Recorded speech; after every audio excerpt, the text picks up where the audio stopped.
बार एक बादली गांव में एक बूढ़ा नवाब रहता था। वो बहुत ही मनचला था। आती जाती औरतों को छेड़ना उसका रोज का काम था। अरे ओ जाने मन, कैसी हो?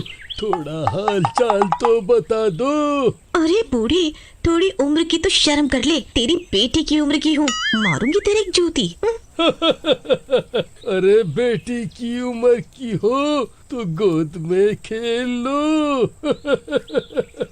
भाई राम, कितना बड़ा ठरकी बुढ़ा है, कोई शर्म लिहाज ही नहीं है, इसी तो पीटना ही पड़ेगा। ऐसा कह के वो लड़की नवाब को पीटने लग जाती है। हाय हाय, मत मार। मैं तो तेरे बाप की लड़का हूँ। ले बुढ़े ले, मजा आया ना? अब छेड़ेगा मुझे? नहीं नहीं, कभी नहीं छेड़ूंगा। तुमने तो मार मार कर मेरी हालत खराब कर दी। इसके बाद वो लड़की वहाँ से चली जाती है। अगले दिन नवाब फिर से वहीं से गुजर रही एक औरत को देखता है। और जी सोनिया, कहाँ जा रहे हो? गोभी का फूल बन के हमें भी साथ ले लो। हाँ हाँ, क्यों नहीं, लेकिन साथ में ये भी चलेंगे। तभी औरत का पति साहिल वहाँ आ जाता है। डार्लिंग, ये बुढ़ा हर वक्त आती जाती औरतों को छेड़ता रहता है। इधर आ बुढ़े, आज के बाद तू किसी को भी नहीं छेड़ेगा, चाहे वो तेरी बीवी भी क्यों ना हो। ऐसा कहकर साहिल नवाब को पीटने लग जाता है, लेकिन नवाब का बूढ़ा शरीर साहिल की मार नहीं सह पाता और नवाब मर जाता है। अरे सविता, देखना ये कुछ बोल नहीं रहा है, ना ही इसका शरीर हिल रहा है। पता नहीं क्या हुआ इसे।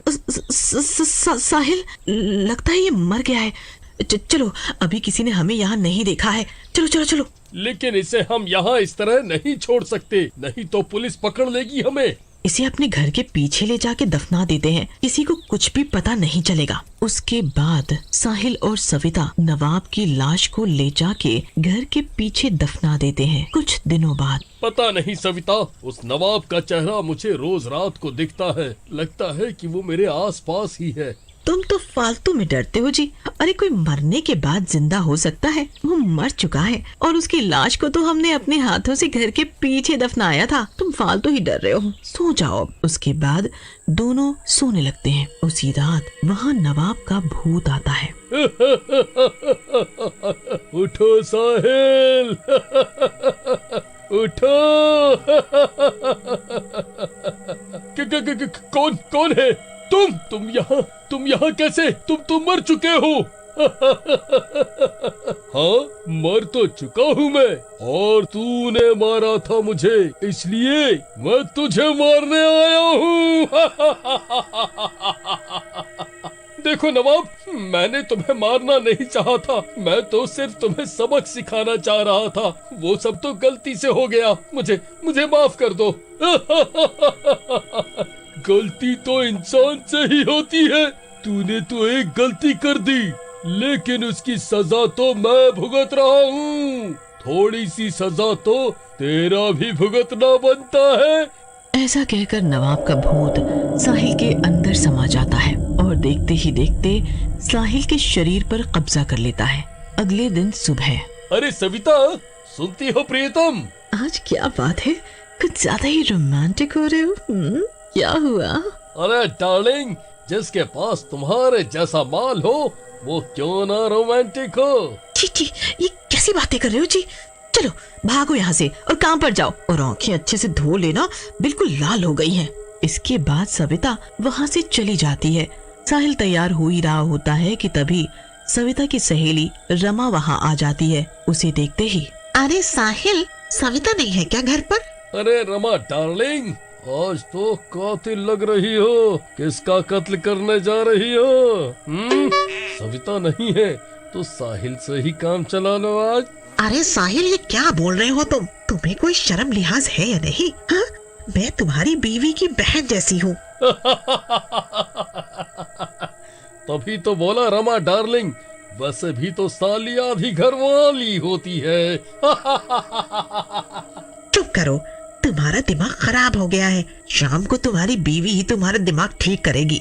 ऐसा कहकर रमा वहाँ से चली जाती है। साहिल भी तैयार होकर काम के लिए निकलता है। रास्ते में उसे एक बुढ़िया मिलती है। और जी, क्या हाल है? शमशान जा रही हो क्या? शमशान की आखिरी उम्मीद। क्या बोल रहा है नास मिटे, तुझे कीड़े पड़े, तेरा नाश हो जाए। गुस्सा क्यों कर रही हो? वैसे भी तो तुम्हारे को तो वहीं जाना है। ऐसा कहकर साहिल वहां से चला जाता है। उधर रमा सविता को साहिल की सारी बात बताती है। सविता यह सुनकर हैरान रह जाती है। अरे रमा, तुझे पता भी है ना कि साहिल ऐसा नहीं कर सकता। लेकिन सविता, ऐसा हुआ है। साहिल ने मुझे सच में छेड़ा है और उसकी आंखें भी लाल थी, जैसे कई दिनों से सोया ना हो। कहीं उसने पी तो नहीं रखी थी। तभी वहां साहिल आ जाता है और रमा को देख के गुस्से में आ जाता है।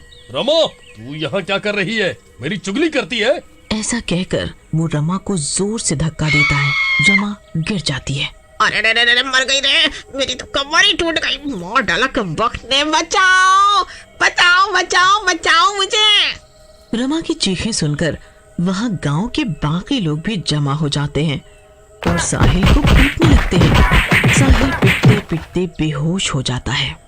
ये सब देखकर सविता डर जाती है और सोचती है, ओ न हो, मुझे लगता है साहिल पर किसी शैतान का साया है। मुझे कुछ करना होगा, नहीं तो साहिल ऐसे ही औरतों को छेड़ता रहेगा और पिटता रहेगा।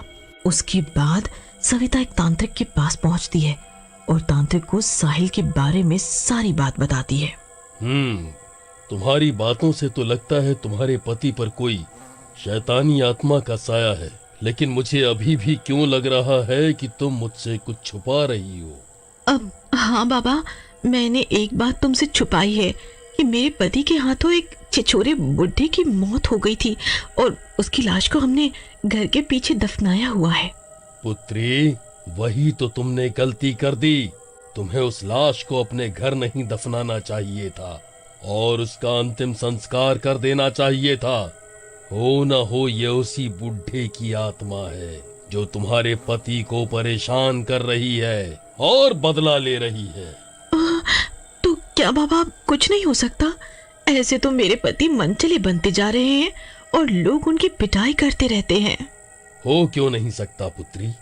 हो सकता है, लेकिन हमें दोबारा उस लाश को निकालना होगा और उसे दोबारा से पूरे विधि विधान से अंतिम संस्कार करना होगा। लेकिन कैसे बाबा? साहिल के अंदर तो वो शैतान है और वो हमें ऐसा नहीं करने देगा। बेटा, ये तो तुम्हें ही करना होगा। वो मन चला है, उसके मन को बहला फुसला कर तुम ही ऐसा कर सकती हो और ठीक कर सकती हो। तुम आगे आगे चलो, मैं पीछे से तुम पर नजर रखूंगा और मौका मिलते ही उसका शरीर निकाल कर जला दूंगा। उसके बाद सविता वहां से घर की ओर चल पड़ती है। घर पर साहिल उसका इंतजार कर रहा होता है। और मेरी रानी कहाँ थी आज? देखो, मैं कब से तुम्हारा इंतजार कर रहा हूँ। बड़े बेसब्रे हो रहे हो, क्या बात है? इधर सविता साहिल को बातों में लगा कर रखे होती है। तभी तांत्रिक बुढ़े का शरीर बाहर निकाल लेता है। तभी साहिल का ध्यान घर के बाहर की आवाजों पर जाता है। लगता है कुछ आवाजें आ रही हैं। बाहर जाके देखता हूँ। रुक जा तांत्रिक, रुक जा। कौन से जन्म का बदला ले रहा है मुझसे? बड़ी मुश्किल से तो मैं दोबारा जवान हुआ हूँ। अभी तो जवानी भी नहीं देखी मैंने। रुक जा दुष्ट, मत जला मेरे शरीर को, नहीं तो मुझे जाना पड़ेगा। चुप दुष्ट, एक तो औरतों को छेड़ता है, तंग करता है। तेरा तो चले जाना ही ठीक है यहाँ से, नहीं तो तू कितनी और औरतों को परेशान करेगा। नहीं करूँगा, किसी को नहीं परेशान करूँगा। सबको अपनी माँ और बहन समझूंगा। बस एक बार छोड़ दे, एक बार छोड़ दे। लेकिन तांत्रिक उसकी एक नहीं सुनता और उसके शरीर में आग लगा देता है। आग लगते ही बूढ़े की आत्मा तड़पने लगती है और साहिल भी ठीक होने लगता है। हाय, मर गया रे। अरे तांत्रिक, तुझसे मेरी खुशी देखी नहीं गई, मेरी जवानी के झटके। हाय, तुझे कीड़े पड़े रे, लेकिन मैं मरूंगा नहीं, फिर आऊंगा ज्यादा ताकतवर होके। थोड़ी ही देर में बूढ़े की आत्मा गायब हो जाती है और साहिल भी ठीक हो जाता है।